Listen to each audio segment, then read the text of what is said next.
Welcome back to Outdoors with Larry Ray on ESPN 790 AM, brought to you proudly by the Tennessee Wildlife and Resources Agency.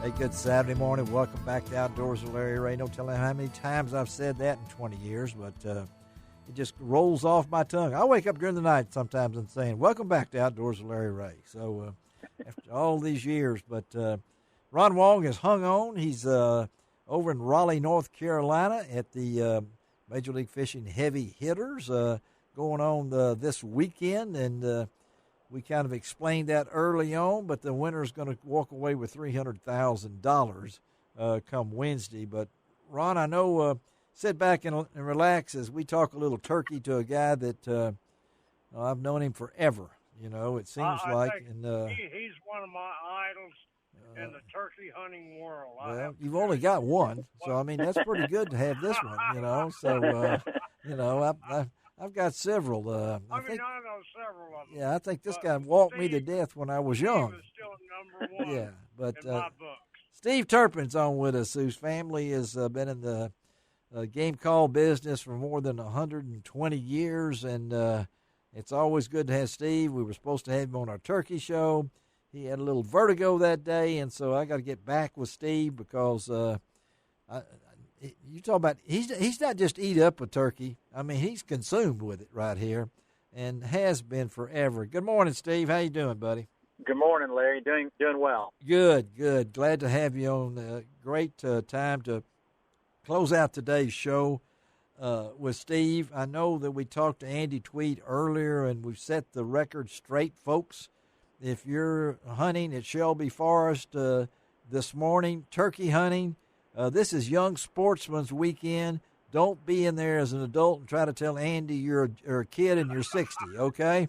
Andy's going to be after you because the regular season for Shelby Forest comes the following Saturday, if I'm not mistaken, I think, the 17th.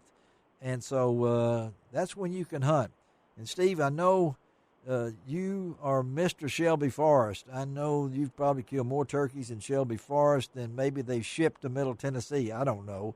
But I love it down there. That's where my father called in my first turkey as well as my brother's first turkey. I knew that. Very special place. So what do you think about the 2-week delay? We need some help, don't we? I mean, it's not yeah, especially in West Tennessee. Yes. They've got to manage these areas and not blanket manage them. There's areas in Middle Tennessee. Yes. Yeah, they can open up fine, but if they're hurting, they need to do any kind of protection they can to help turkeys rebound. And this is, of course, your area, your home stomping grounds, as you like to say. But to me, this is a win-win situation here. I've, of course, have hunted many times. Shelby. That's the place that I learned I could crawl on my belly 100 yards and kill a bird, but I can't vacuum my den. There's just something about turkey hunting. And so talk about, Steve, you've already had a nice start. So talk about that and talk about it's just great to see these guys on Facebook that you had a part and your family had a part and maybe killing their first bird or anything like that. So talk about the season for you so far. Yeah, so far it's been blockbuster. I've only gotten to hunt 3 days so far. That's a blockbuster for you, yeah. Yeah. I did manage to kill a nice gobbler the first 2 days of the season. Yes, yeah. And you weren't hunting around here. No, there was up in Middle Tennessee, up near Murfreesboro. I've got a lease up there, and just had real good hunts, and actually called them in later in the morning. So persistence does pay off in turkey hunting. I called in 2 big gobblers, strutted in, and killed one at 12:15. The next day, had one that I worked for about an hour and killed him at 2:00 in the afternoon. Did y'all hear that? I mean, wow. If you want to sleep late, get a Turpin call. Hero, Ron will even go turkey hunting now. He's heard there are things because you don't necessarily have to be at the crack of dawn, but it's nice to be up there and and watch God's it's nice creatures. to hear them. They gobble a lot more, usually right off the roost. But, Yes. I mean, these were gobbling in the middle of the day. In Wow. fact, I mean, Yeah. a lot of times the hens will leave the gobblers in the middle of the day to tend to their nest. Yeah. And it leaves them vulnerable. And so if you can get one to gobble later on like that, you've got a better than, even odds. So is that unusual? I mean, does that change with the season? Because we talked to Andy, and, of course, last week we talked to Daniel Stanfield of the TWRA that maybe we're still a little early so far. I mean, I'm hearing, there's a lot of turkeys that are still grouped up. Yes. It's just like I called in those two together. A friend the other day had 7 gobblers came in together. So that they were not split up. 7 gobblers together, and we're talking about early April, so to speak. Yep. Yeah. Yep. It's in Tennessee. It's interesting. It's sometimes it's wide open at the 1st of April. Yeah. When the season opens, and at other times they're still bunched up for a week or so. So, folks, it's harder when they're bunched up because they standoffish, and sometimes they'll all come in. But I know several years ago I went up there and I hunted, and I didn't do any good the first 5 days of the season. Could have shot a jake, but was holding out for a longbeard. And then they split up, and everything changed during that time. And I killed big gobblers the next 3 out of the next 4 days. Oh, amazing. We're talking to Steve Turpin, our good friend from Turpin Game Calls. And for those of you that are not familiar with Turpin Game Calls, Steve, give a little quick bio of your company and your family, because I know it's very interesting that you've kept this going for so long. So it started with my great uncle was Tom Turpin, and he made calls with his younger brother Inman Turpin, who was my grandfather. Right. And then it went from them to my father, and then to me. I got to making them with Dad, and then eventually on my own after he passed away. And you're still doing it. You're working double duties. Oh yeah, and COVID's really put a strain on me because last year in particular, everybody was off work. Yeah. And everybody went turkey hunting, so everybody bought calls, and I'm just a one-man operation. So yes, you are. It's I'm still working on back orders. So are you really? So it's, yeah. So if you're taking, hey, let me make mention, Larry. If somebody wants to talk turkey in person with Steve, you can see him in the hunting department at Sportsman's Warehouse on Marathon Way there in South Haven. When they open up today, they're going to have their balloon pop event.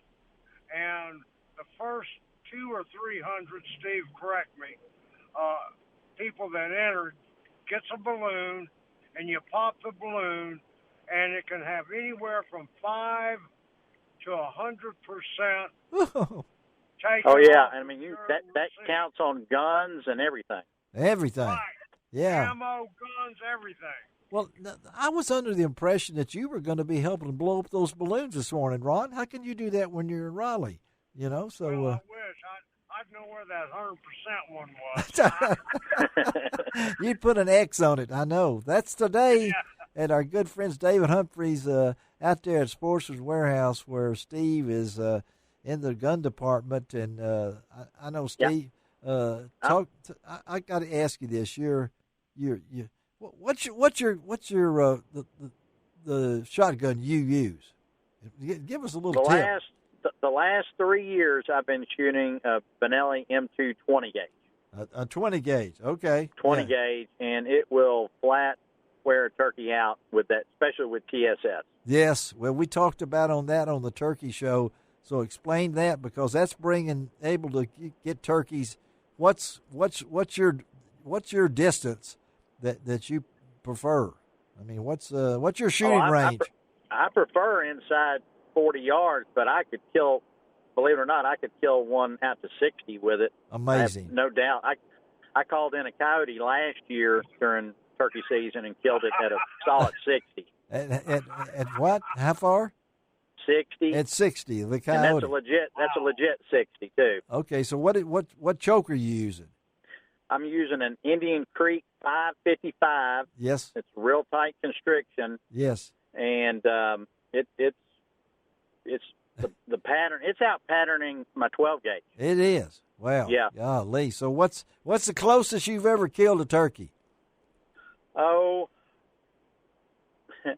probably. What? I don't know, a yard or two. A yard or two. Yeah. Golly. It was. There was. Yeah, it took his head off. So. That's, I don't know how my heart would. I'd be taking 2 or 3 Dramamines, ibuprofen. I'd be leaning over next to the tree if I had one. Oh, it's exciting. It's exciting when they get that close. I had some jakes that I called in Sunday. Yes. And they came up. I got them within 3 yards. I mean, I didn't even want to blink. I saw you. You had one of the pictures there. Golly, I mean, they're on the blind with you just about. Steve Turpin, yeah, just about. Thank you, buddy. We appreciate you always. We'll stay in touch and be safe and just go after them. Okay, man. Thank you. You too. God bless. All right, Steve Turpin. All right, let's again remind you out there at our good friends at Sportsman Warehouse today on Marathon Way in South Haven. When the store opens, they're going to have those balloons to pop, and as Ron said, there's one of them probably 100% all the way down. So head out. I think they used to have 2 or 3 of those. Yeah, wow. Okay. Let me tell you about next week's show before we get Ron out of here. We're going to have the Cox and Cox show on next week. We're going to have John Cox, professional angler out of Florida, and we're going to talk to Bill Cox of Collierville. He is coming back on the Tennessee Fish and Wildlife Commission. This will be his 3rd term. Wow. Good for you, Bill Cox. I'm glad to have you back. And, Ron, you be safe over there. And, folks, go to lroutdoors.com.